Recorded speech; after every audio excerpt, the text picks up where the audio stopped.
Describidme este lugar. Parece un lugar muy apacible, lleno de naturaleza y de vegetación, tranquilo. Pero no me diríais lo mismo en 1933, ya que en ese año miles de personas murieron en este mismo lugar en lo que se conoce como la tragedia de Nacino. ¿Pero cómo se produjo esta tragedia? Bienvenidos a Ideological Machine, comenzamos con el vídeo. Tenemos que remontarnos a 1933, concretamente a la Unión Soviética. En aquel momento el país estaba pasando una situación verdaderamente dramática. Tanto en Ucrania como en Kazajistán había hambrunas que causaron millones de muertos. El Estado y los kulaks se llevaban bastante mal y estaban en conflicto, aunque eso lo veremos en otro vídeo. Y aparte, se habían recién creado los gulags, que también tendrán su vídeo aparte. Por esta misma época, en 1933, se intentó llevar a cabo un plan de colonización especial de algunas zonas de Kazajistán y de Siberia, cuyo objetivo era repoblar estas zonas para aumentar el territorio cultivable y así apalear la hambruna. Pero por diversos factores el plan tuvo que ser cancelado. El problema es que ya miles de personas habían sido reclutadas para esta tarea, y por lo tanto se intentó llevar este plan sin la autorización de Stalin y a su espalda. El objetivo de esto era hacer una especie de prueba y cuando saliese bien se le diría a Stalin los resultados y se pediría más financiación para seguir llevando el proyecto a cabo a gran escala, como se tenía antes previsto.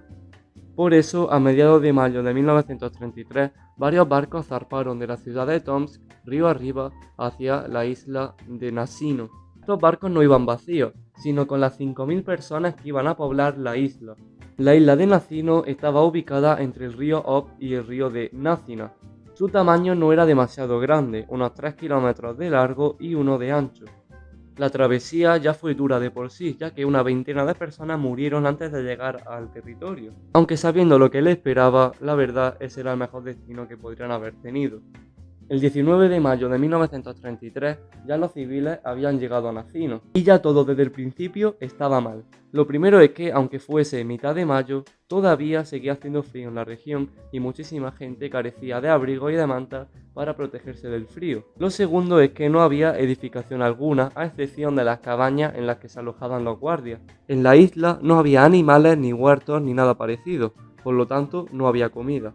El terreno de la isla era malísimo. Había pocos árboles, el terreno era bastante pantanoso y no había nada de interés. Y ya para rematar, los civiles apenas tenían herramientas de trabajo, por lo que no podían hacer nada. Ya empezó tan mal que en tan solo las primeras 24 horas 300 personas habían muerto de hipotermia. Día tras día transcurría en la isla de Nacino y la cantidad de muertos iba paulatinamente aumentando, hasta que llegó a niveles alarmantes. Los guardias comenzaron a repartir harina por toda la isla, lo que generó grandes avalanchas para conseguir este preciado alimento y lo que también generó varios muertos. Pero ese no era el mayor problema. El principal problema era simplemente que carecían de los recursos necesarios para poder elaborar la harina, y solo se podía comer de dos maneras. La primera manera era comer la harina, pues así como venía, sin ningún tipo de tratamiento ni nada. La segunda era mezclarla con el agua del río, que generaba una masa viscosa de harina que podías comer. El problema de esto es que el agua del río estaba sucia y contenía virus y bacterias que causaron en la isla un brote de disentería. Esta enfermedad hace que tu intestino se inflame y si no se trata puedes llegar a morir. ¿Y por qué los colonos no salían y escapaban de allí? Pues porque era prácticamente imposible. Para que lo veáis, os pongo un ejemplo. Este es Anton Molotov y quiere salir de la isla inmediatamente. Pero solo existe una salida, que es el río.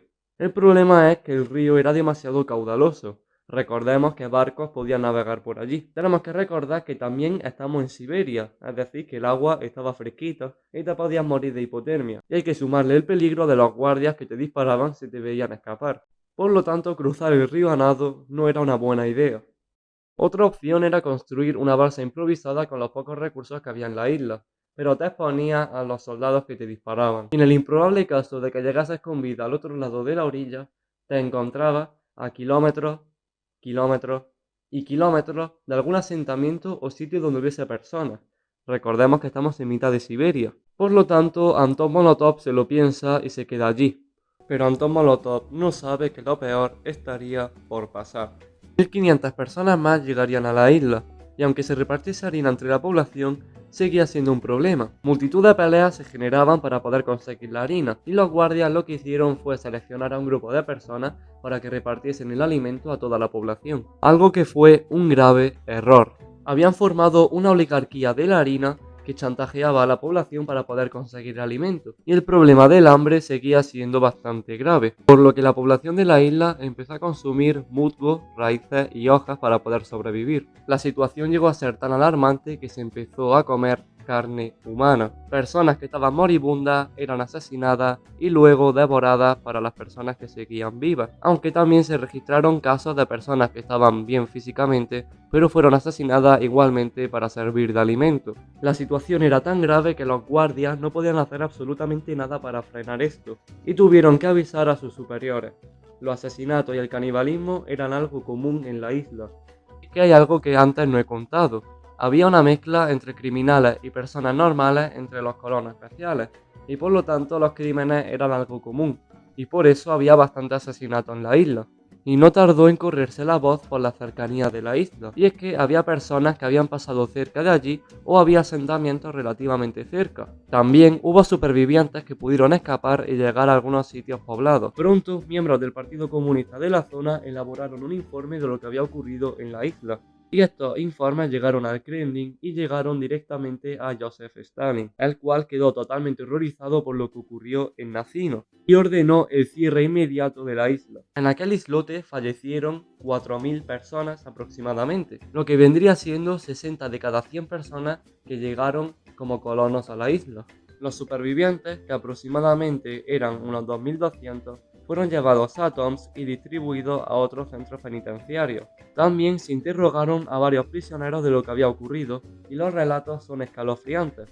Los podéis encontrar en Google y no los pondré aquí para no ser tan escabrosos. Y la mayoría de los guardias fueron condenados con prisión durante un par de años, aunque fueron condenas muy bajas. El asunto fue rápidamente clasificado y fue un secreto hasta 1988 cuando salió a la luz. Hoy en día la isla de Nacino es completamente diferente a cuando lo era hace 80 años. Solo hay que ver una foto de la isla en esa época para comparar con una foto de la isla hoy en día para ver que son totalmente distintas. Parecen dos lugares completamente diferentes. Además, el río también ha cambiado y ha transformado la isla de forma que la ha deformado bastante. Hoy en día en la isla existe un monumento en honor a todos los fallecidos en esta tragedia, y los habitantes de los pueblos de alrededor nunca olvidarán lo que ocurrió allí. El vídeo ha llegado a su fin. Espero que te haya gustado, espero que le des a like, lo compartas y nos vemos en una siguiente entrega. Hasta luego.